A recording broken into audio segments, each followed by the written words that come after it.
Okay, so everyone, welcome back.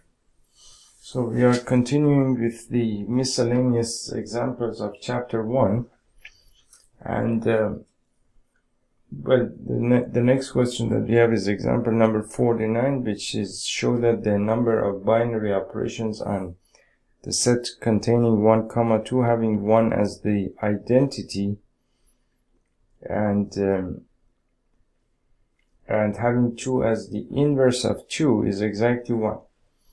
So there are two things that we need to take care of here, meaning that first of all, the identity, we said that basically given a binary operation star on set A, an element E belonging to A, if it exists, is called the identity for operation star if A star E is equal to A is equal to E star A, meaning that A star E has to be equal to E star A has to be equal to A, and that of course for all A belonging to A, meaning that for every element in A, and then that basically that element E is basically then called the identity for the operation star. That is basically the meaning of identity. And basically for as another definition, we said that given a binary operation star on set A with the identity element E in A, an element A belonging to A is said to be invertible with respect to the operation star if there exists an element B in A such that A star B is equal to B star A is equal to E, and then B is called the inverse of A and is denoted by A inverse. So the inverse of A, when you take the star of when you take the star of A and B, that should be equal to the star of B and A, that should be equal to E. And this definition over here, we already know what that is. Now, this type of question, I would call it an open-ended question, so there is probably many different ways of thinking about this question. So I will simply jump to the solution, right? Now, solution for number 49 is a binary operation star on 1, 2 is a function from basically 1, 2 to 1, 2. So of course that makes sense that basically a binary operation star the binary operation star on the set 1, 2 is a function from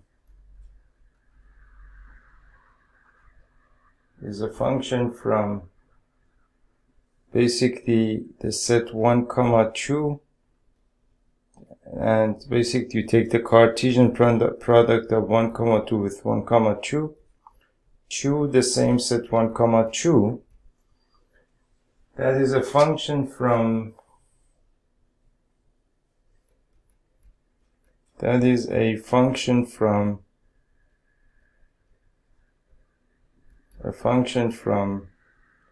the Cartesian product of 1, 2 and itself is going to be 1, 1, 1, 2, 2, 1, 2, 2, right? So 1, 1, 1, 2, and then you have 2, 1, and then you have 2, 2, basically 1, 2, basically 1, 2, right? So then, and we are saying that this is a function because of the definition that we had when we said that basically a binary operation star on a set A is a function star from the Cartesian product of A and A to A, and we denote star of A, B by A star B. So the star of A, B is basically as you can see you get a comma b over here, and then the star of a comma b is basically, for example, the star of 1 comma 1 here, and that is equal to, for example, 1 star 2, and then you get some rule for, I'm sorry, 1 star 1, and then you get some rule for this binary operation, and then you can evaluate this expression, right? So so that is basically a function from this set of ordered pairs to this set of elements. Since 1 is the identity for the desired binary operation, so here what we want basically, the conditions that we have here is that 1 is supposed to be the identity. Now basically we can say that 1 must be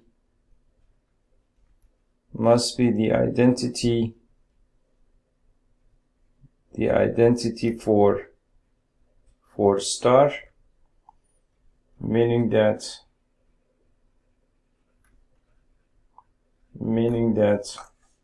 well, as we said here, basically the identity for star means that basically there is some identity E, and A star E is supposed to be equal to E star E is supposed to be equal to A, meaning that E belonging to A being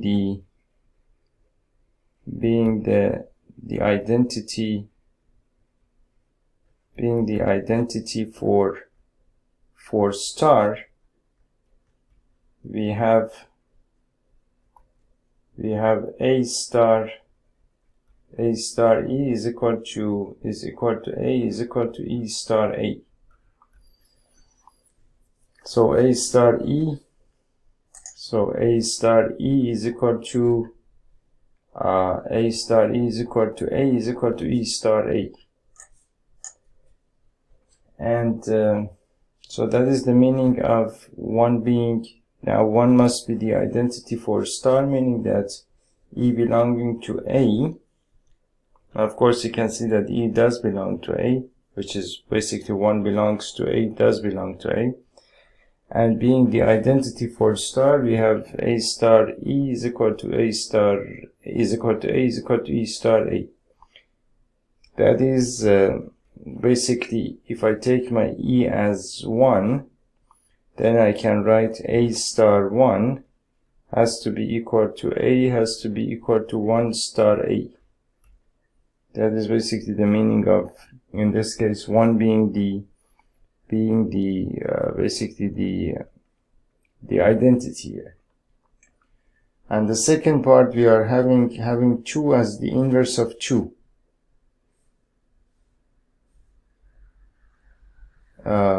Moreover, as another condition,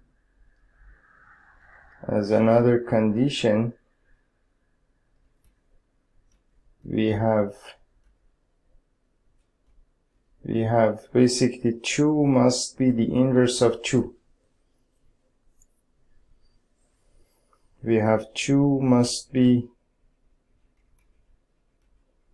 the inverse of 2. The inverse of 2. That is, so if 2 is supposed to be in the inverse of 2, then that means that 2 star 2 is supposed to be equal to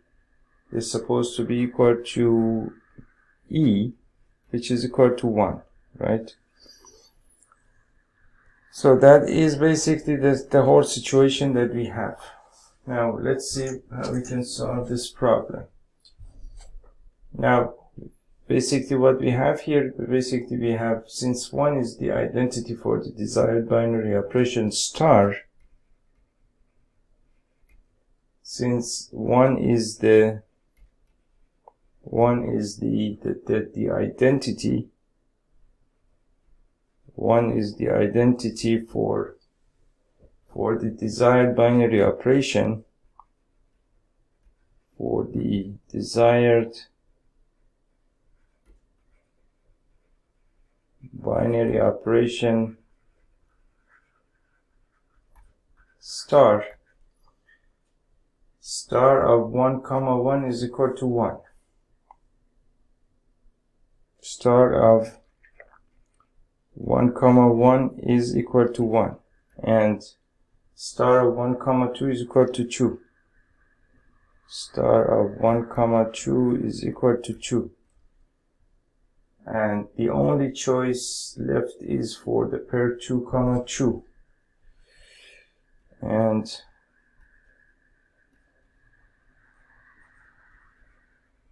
the only choice left is for the pair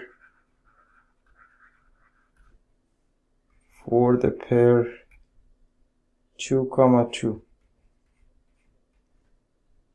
Since 2 is the inverse of 2, so what we are saying here is that we are saying that since 1 is the identity for the desired binary operation star, meaning that since we said that basically 1 must be the identity for star, meaning that if E belongs to A, then being the identity for star, we have A star E is equal to A star A is equal to A, which means that A star 1 is equal to A is equal to 1 star A. Now what that means is that if I take 1 as the identity for the desired binary operation star, then 1 star, then basically star of 1, 1 is equal to 1, and star of 1, 2 is supposed to be equal to 2, because star of A, 1 or A star 1 is supposed to be equal to A.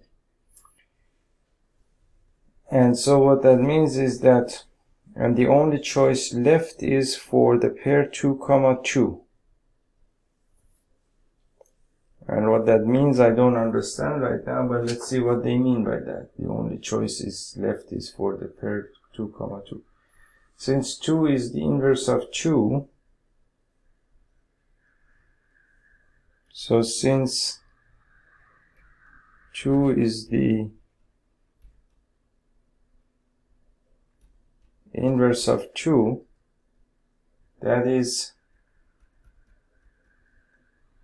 the star of 2, 2 is equal to, basically that must be equal to 1, as we said over here.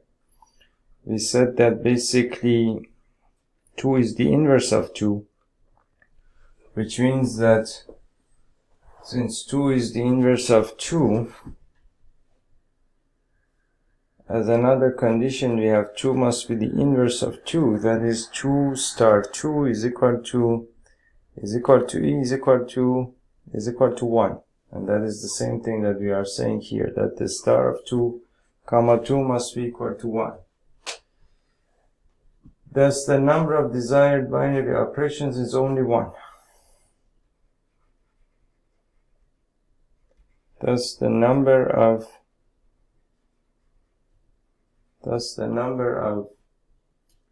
desired binary operation is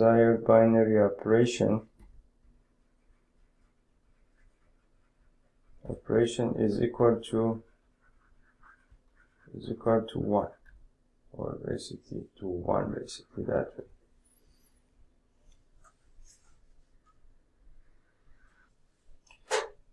Okay, so now welcome back. So in this video we have we are basically dealing with the rest of the miscellaneous examples, number 49. This example is example number 49, and you want to show that the number of binary operations on the set 1, 2, having 1 as the identity and having 2 as the inverse of 2 is exactly 1. So first, you need to understand this question, because it took me a long time, probably 10-20 minutes to even, I had to solve this problem once for myself and think through the solution in order to understand the problem itself. So these are some type of open-ended questions, and there is almost no way to understand them the first time. And the point of such questions is just to go through them in order to see how they have been solved. There is no other, as far as I know, or as far as I'm concerned, there is no other point in solving such problems other than you get to review some of your definitions or work with them and so on and so forth. Right? These are, I would call these no standard questions, right? That's just the way that I categorize them, not my opinion or anything, but just the way that I categorize them for myself. Meaning that I don't expect myself to be able to either understand or be able to solve such problems. So that's how I deal with these types of problems. And these happen especially when you get to the miscellaneous examples, because they are a mixture of everything that you have learned in the whole chapter, and usually other concepts from other parts of the book and other parts of the other books as well come into those problems, so they are usually a little bit tricky. Now, with that in mind, so what we want to show here, we want to show that the number of binary operations, so first of all you have the term binary operation on the set having 1 as the identity, so you have the identity here, and having 2 as the inverse of 2 is exactly 1, meaning that having these two conditions, that 1 is the identity of that operation and 2 is the inverse of 2 in the case of that binary operation. Having these two conditions, there is only one such binary operation that exists on this set. That's what this means, right? So now the solution, first of all, let's go through a couple of definitions. So a binary operation on a set, basically as a definition, we said that a binary operation star on a set A is a function. It's supposed to be a function star from the Cartesian product of A and A to A. And then we denote the star of A comma B by A star B. So let me write it down, right? So basic definition, I'm not sure if we have enough space over here.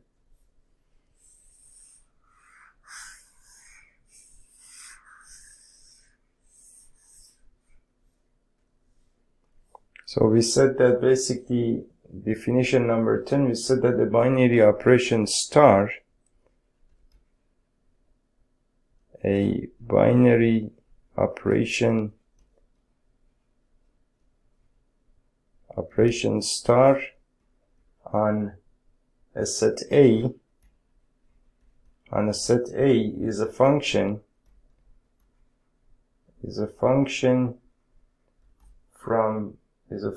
star from the Cartesian product of A and A to A, meaning that your domain is the Cartesian product of A and A, that contains basically all of those ordered pairs, and A is basically the set A itself. And then we denote basically the star of A comma B. A comma B is the ordered set pairs that come from the Cartesian product of A and A, and we denote the star of A and B as A star B. And that is basically this definition that we had before, or by A star B. That is basically the meaning of a binary operation star on a set A. Now the next concept that we have here is the identity. So over here we said that basically given a binary operation star on a set A, an element E belonging to A, if it exists, is called identity for operation star. If A star E is equal to A is equal to E star A for every A belonging to A. So that means that you have a binary operation star on a set A, and you have some element E belonging to A, right? If this exists, it's not necessary that this exists. I mean, it doesn't necessarily exist. Sometimes it doesn't. Now, E is called basically the identity for operation star. Now, then basically if E star A is equal to A star E is equal to E, then basically we can say that E is the identity for the operation star, right? That is basically the meaning of the concept of identity. The next concept that we have here that we need to understand is the concept of inverse. And the concept of inverse, we also had a definition. We said that given a binary operation star on a set A, so you have a binary operation star on a set A, then basically the identity element E in A and E belonging to A exists, then an element A belonging to A is said to be invertible with respect to the operation star. Then you can say that A belonging to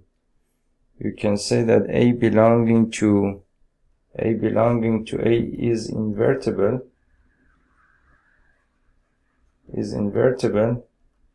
if basically,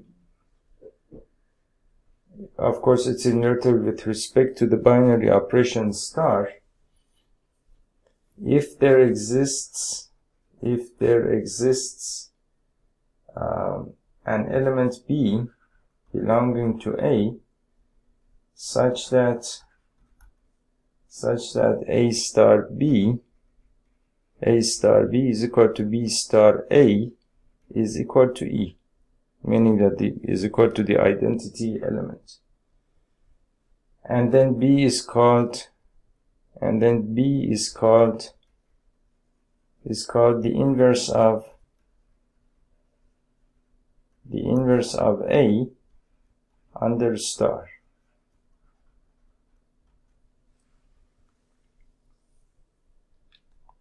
So that's basically the three definitions that we have here. Now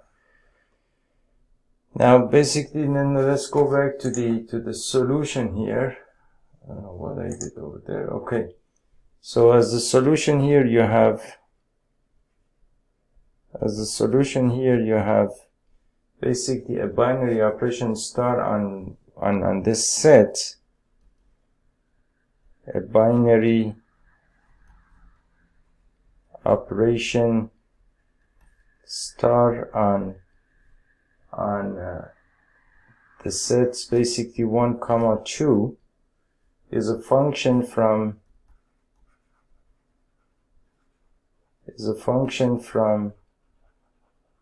so we said that basically binary operation star on a set is a function from the Cartesian product of the set to the set itself. Now the Cartesian product of, if I call this A, the Cartesian product of A and A is going to be equal to basically, you have 1, 2 and 1, 2 here, and the Cartesian product would be basically this basically all of these, the first element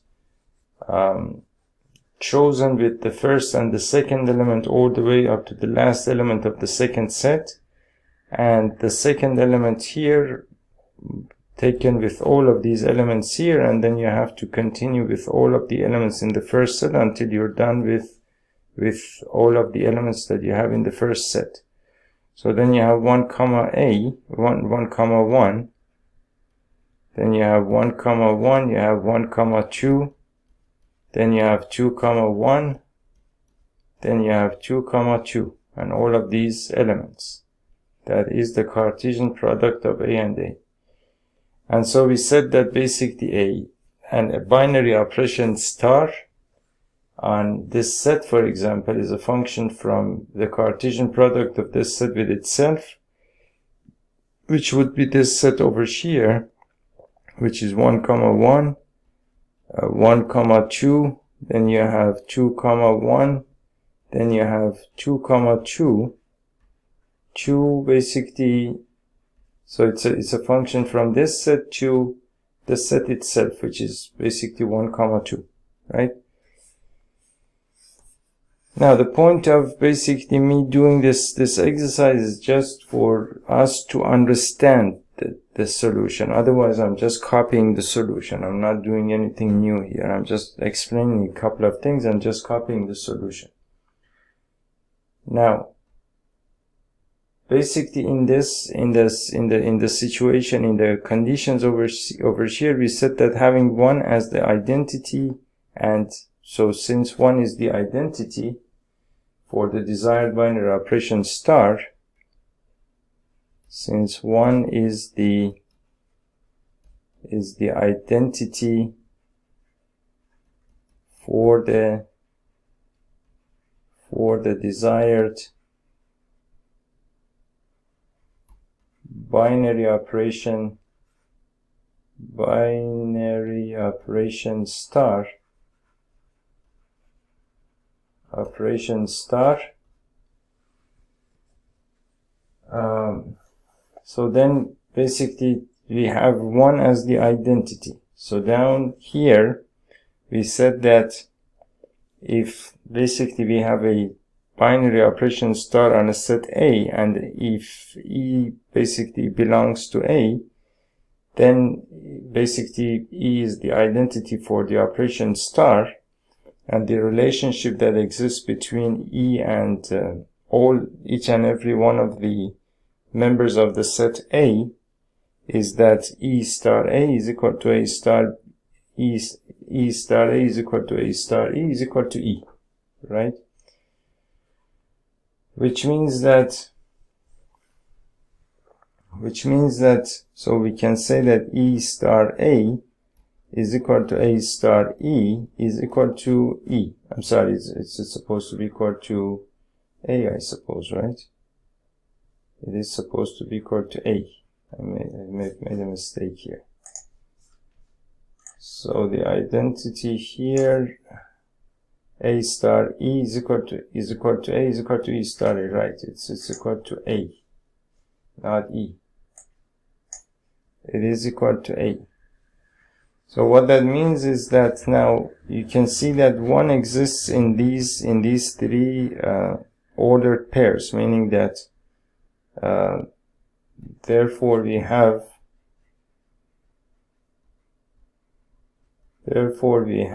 basically, for example, the star of 1 comma 1, since 1 is the identity, then of course the identity star any element is supposed to be equal to that element itself, meaning that 1 star 1 is supposed to be equal to that element itself. So now I can take any of these as A and the other one as E, and that's equal to 1. Moreover, over here I have 1, so I can write the star of 1 comma 2. Now I can take 1 as the identity and write this as 1 star 2, and it's supposed to be equal to A. And here A is equal to 2, so this is equal to 2. Moreover, here I have also a 1 over here, so the star of 2 comma 1 is equal to 2 star 1, Now take 1 as the identity, and 2 star identity is equal to 2, right? Now, here we also said that basically the identity, and so having 2 as the inverse of 2, so 2 is the inverse of 2. Now since 2 is the inverse of 2 under star, we have, so over here we said that if you have a basically binary operation on set A, and if the identity exists, then A belonging to A is invertible if there exists a B belonging to A, such that A star B is equal to B star A is equal to E. A star B is equal to B star A is equal to E. So, and then in that case, basically, then you can call B as the inverse of A under star. So over here we are saying that 2 is the inverse of 2. That means that since I have basically 2 comma 2 here, I have star of 2 comma 2 is basically 2 star 2, and this is basically, I can take 2 as the inverse of 2, and that's supposed to be equal to E, and we know that our E is equal to 1. That's equal to 1. So as you can see, and that's basically all the elements that we have. There is no more element here that we can do any other thing with, right? So that means that now we are done with all of these elements, and they fulfill all of the conditions that we have here for this particular binary operation on this set, and therefore, and there is basically there is no other element in the Cartesian product of the two sets, right? So there is no other possibility to do any do any sort of combination of these elements together to basically create a second binary operation on these elements, which means that you can say, therefore, the number of desired binary operations, the number of desired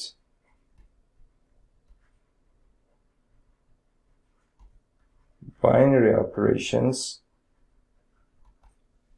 is only one. Okay. So that was question number 49. That was question number 49.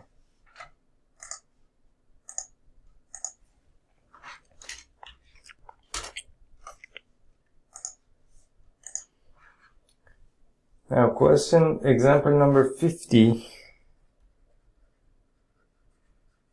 Example number 50, we have considered the identity function.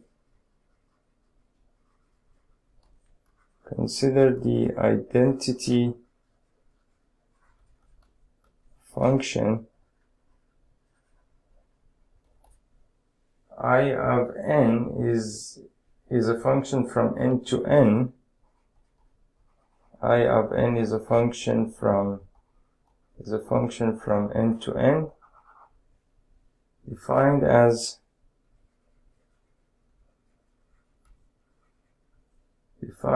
I of n of x is equal to x for every x belonging to n, show that although I of n is onto,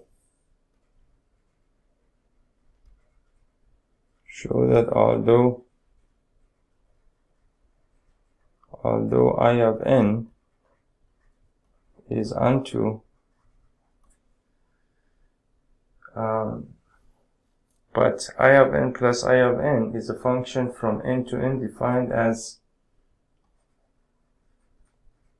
but I of n plus I of n is a function defined as a function from n to n, is a function from n to n defined as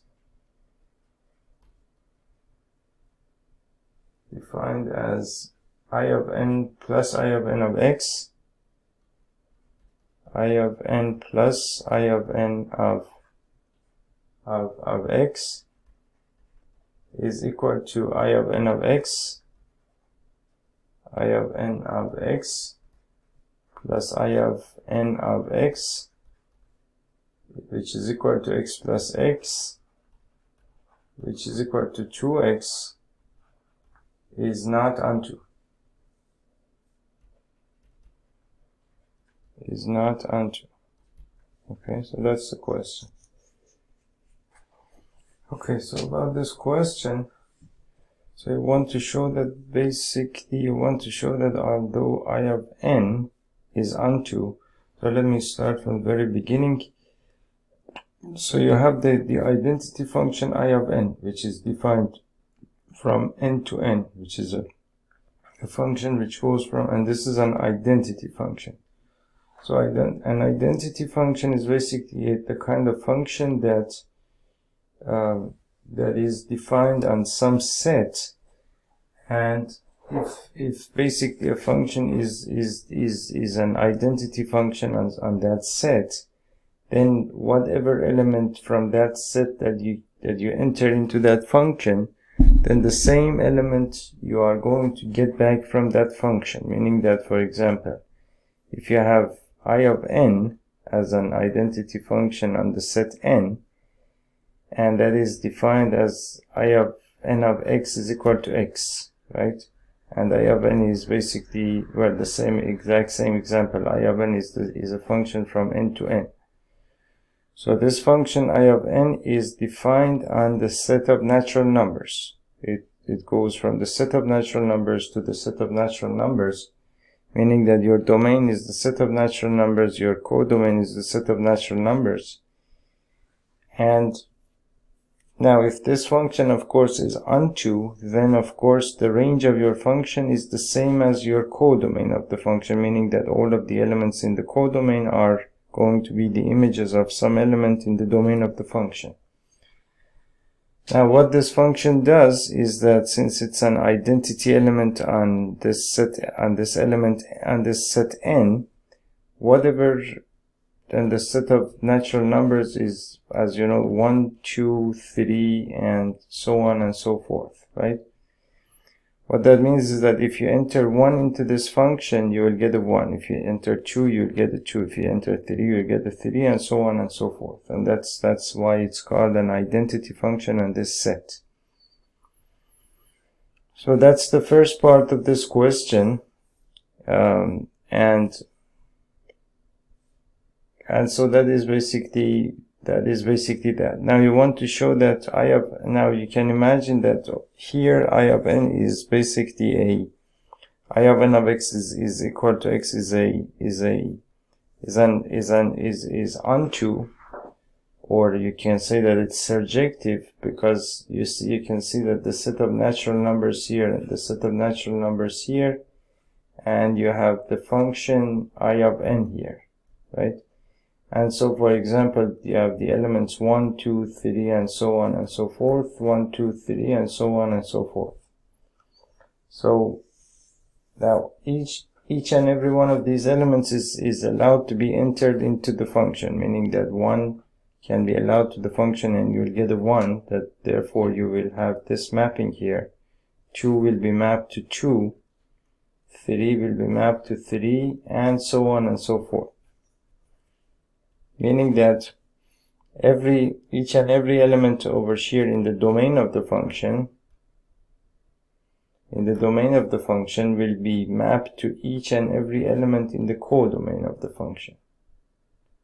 Meaning that you can say that the range of the function is actually the same set as the codomain of the function. Meaning that every element in the set of natural numbers in the codomain of the function is going to be the image of some element in the domain of the function, right? And since every element in this set will be an image of some element here, then you can say that the function is onto or surjective, right? Now, here we are saying that show that although I of n is onto, but I of n plus I of n, which is basically some sort of the two functions added together, that it's basically something that we had in the previous chapter in class 11, that the two functions added together from n to n, defined as I of n plus I of n of x is equal to I of n of x plus I of n of x, is going to be equal to x plus x, which is equal to 2x. So that means that I of n plus I of n of x which is a function from n to n, is defined as I of n plus I of n of x, which is equal to 2x. And of course this function is not onto, because in this function you have only even outputs. Odd outputs are not a part of your range here, meaning that you have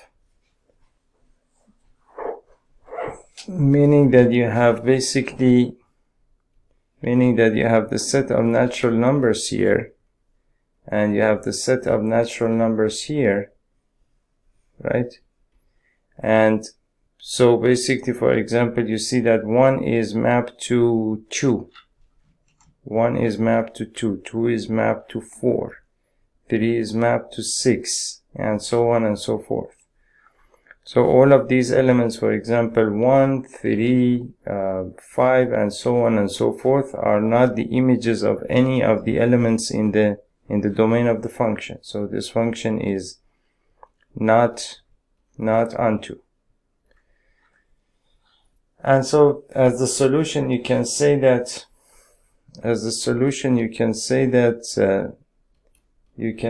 basically clearly I of n is onto,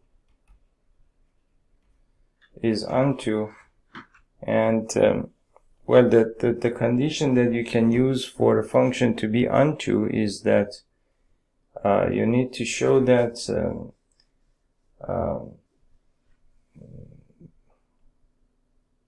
so basically a function can be let me think about this. Okay, so now if you want to use basically an algebraic condition in order to find out whether a function is injective, bijective, and so on and so forth. So what we said previously was that basically a function is, we had a definition in this chapter. Let me write down this definition here. Definition number 5. Definition number 5, we had a function f from x to y. A function f from x to y is defined to be 1, 1. Is defined to be 1, 1 or injective,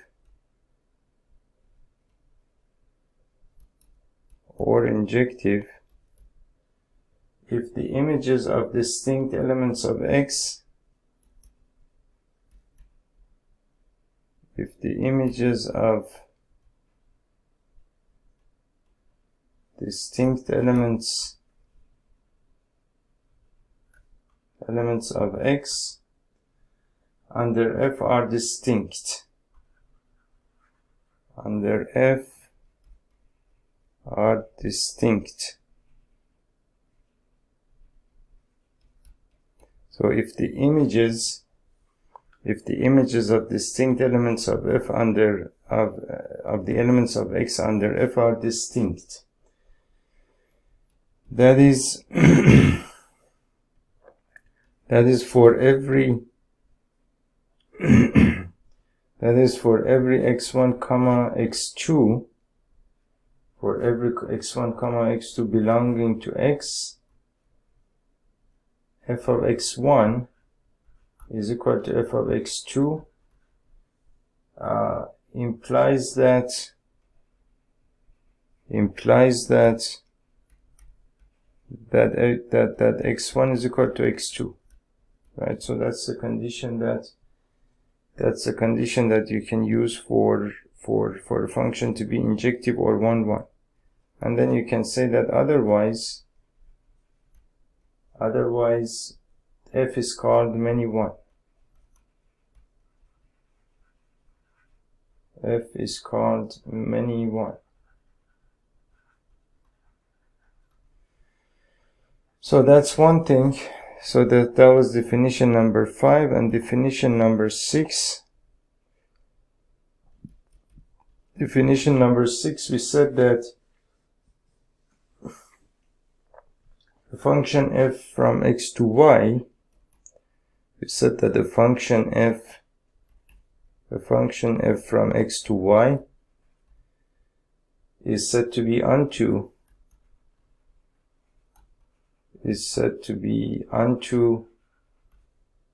or surjective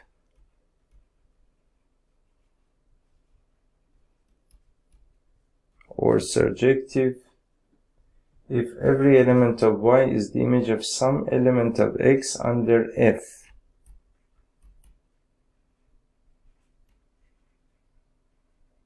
If every element of y is the image of some element of x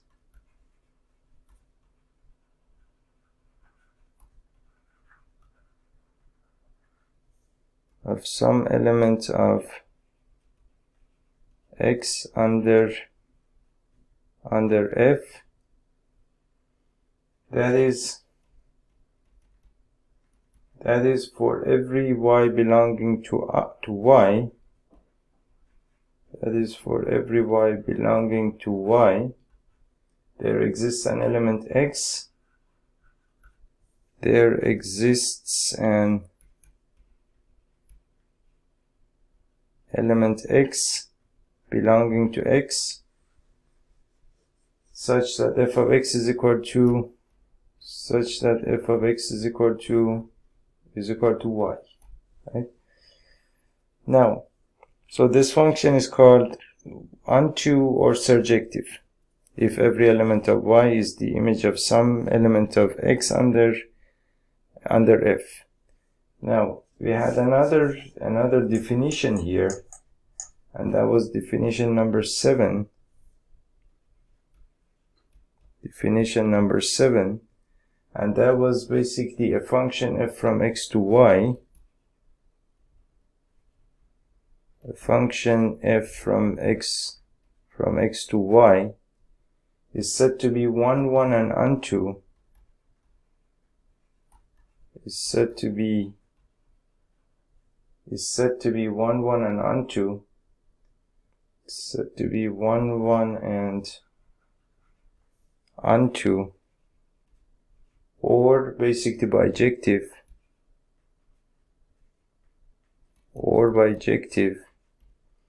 if it is both 1-1 and onto.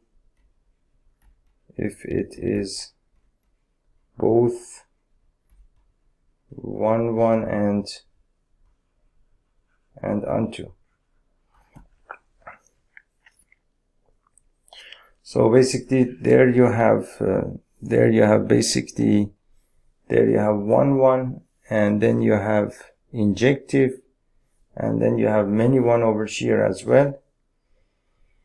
In this definition, you have unto, you have surjective, and in this definition, you have bijective, right?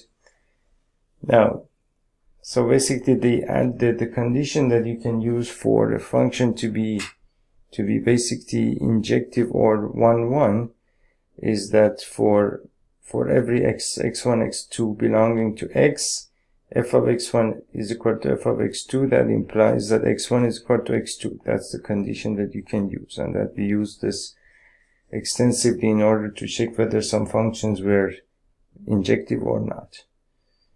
The second thing that the second condition that you can use in order to find out whether a function is surjective or not is that you need to check if for every element of y in the image of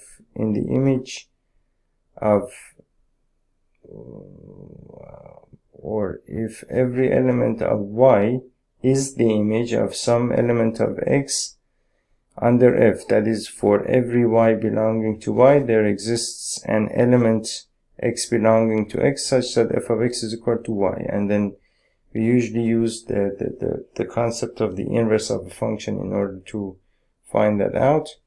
And then if you can confirm that the function is both basically injective and surjective, then you can say that the function is bijective, right?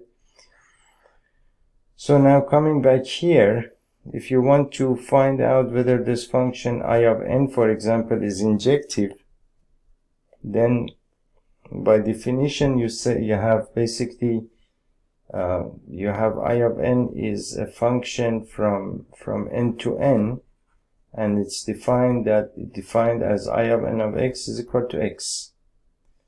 Now if you want to basically to find out, for example, to find out whether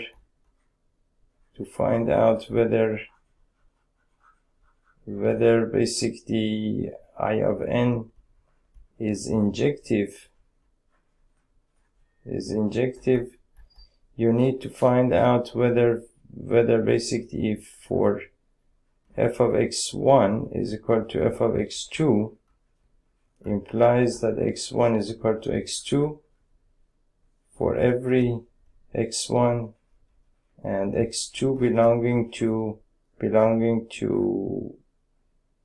n, for example, here, right? Now, so for example, you can imagine that in the case of this function, let's say that you have some x1 and x2 belonging to the domain of the function, or n basically. So suppose that, for example, x1 and x2 belong to n, and also assume that let's see. Okay, so then if I assume that, for example, some x1, x2 belong to the domain of the function n, and if I assume that some f of x1 is equal to some f of x2, then basically f of x1 here, as you can see, you can write this I of n of x, you can write I of n of basically x1 is equal to x1, and I of n of x2, as you know, is equal to x2. That means that f of x1 is equal to x1, right? And f of x2 is I of n of x2 is equal to x2. So what that means is that f of x1 is equal to f of x2 implies that basically x1 is equal to x2, which means that there is no two order, meaning that if you have, for example, if you have here your domain, and if you have here your codomain, in the case of this particular function,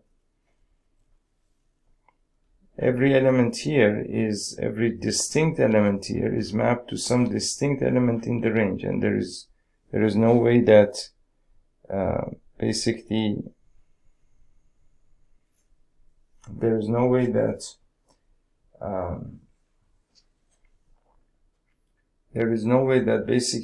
f of x1 is equal to f of x2, meaning that there is no way that suppose that, for example, this is x1 and this is x2. F of x1 is equal to f of x2 means that basically this is x1 and this is x2, two distinct elements of the domain of the function. And if f of x1 and f of x2 are the same, let's call this, for example, f of x1 or f of x2. You can call it anything because they are the same quantities basically, or the same image. Meaning that as you can see here, f of x1, if f of x1 is equal to this element and f of x2 is equal to this element, and as you can and therefore you can say that f of x1 is equal to f of x2. That's the condition that I have written here. Now if I can now what I have shown here is that, well, of course f of x1 is equal to f of x2. We have no problem with the assumption. But now I have shown that x1 is equal to x2, meaning that these two elements are actually the same elements. Meaning that you will end up with a situation where basically you have your domain of the function, your codomain, and each distinct element in the domain is mapped to some distinct distinct image in the range. And for example, suppose that you have 3 elements in your domain and 3 elements in your codomain. This is the type of function that you will get, and therefore this function will be called a 1-1 function, a 1-1 function. On the other hand, you could have a many-1 function.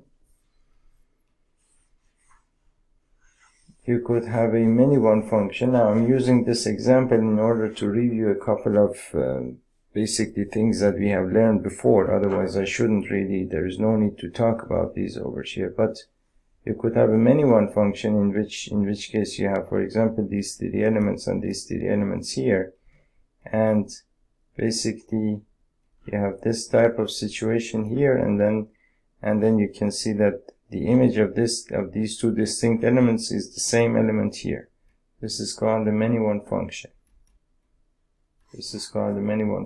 And of course, you know that this type of function is not invertible, but this type of function is invertible, because then if you want to go back from here to here, you can, from this element you can go back here, from this element you can go back here, from this element you can go back here. You have no problem there.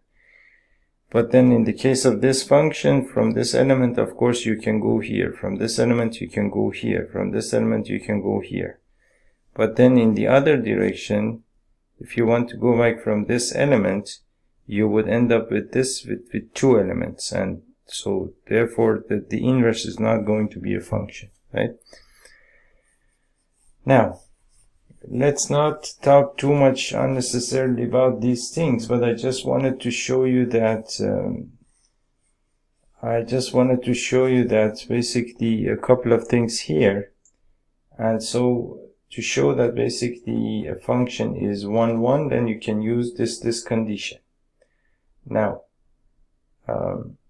if you want to show that the same function f of x, for example, is equal to x, let's call it f of x is equal to x, f of x is equal to x, and f is a function, for example, from n to n, right? If you want to show that this function, that f is onto, you need to show that basically for every y belonging to the domain of the function, to the codomain of the function, there exists an x belonging to the domain of the function in such a way that basically x is the pre-image of that y in the codomain of the function. Which means that, for example, in the case of this function, let's say that let's say that f of x is equal to y. Now, which means that basically then y is equal to x. Now, what that means is that for every y is equal to x is the same thing as x is equal to y, right? So that means that for every y belonging to the codomain of the function, there exists an x belonging to the domain of the function that can be mapped to that element. Or you can say that basically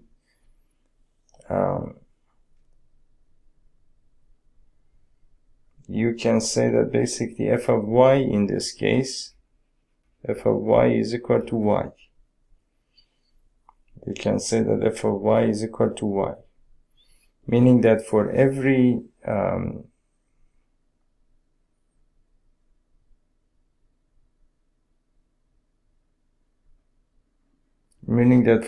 y belonging to the codomain of the function, there exists a y, meaning that you can get to that y from the same element y, right? If I want to show you a better example here, for example, let's say that you have for example, f of x is equal to 2x plus 1, and f is a function from R to R. Now this would be a function like something like this, and so you have basically 1 and 2, so you would have basically plus 1 and 1 and 2, you would end up somewhere over here, and so you would have something like this. This is f of x is equal to 2x plus 1, right? Now, if my domain is the set of real numbers, and if my codomain is the set of real numbers, then this function is going to be onto, because you can imagine that any element that I take in the codomain of the function can be mapped to some element in the domain of the function, and all of these elements are elements of the domain of the function. We have no problem with that, because this is the set of real numbers, this is the set of real numbers.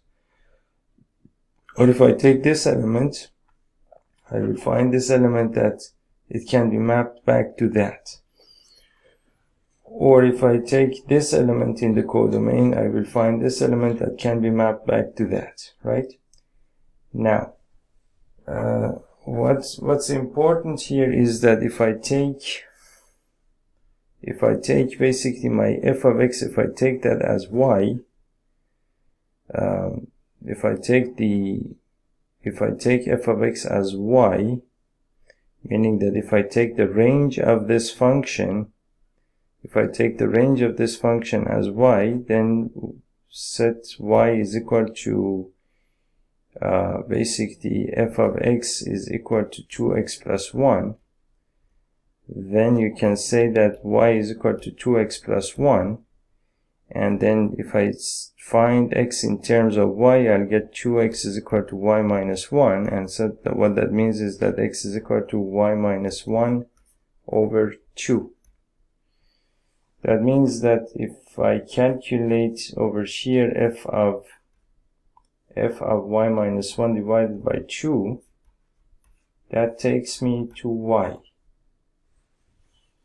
So what that means is that every y that I have in the codomain of the function, there is a y minus 1 divided by 2 that belongs to the domain of the function that takes me to that element, right? So, and that is the exact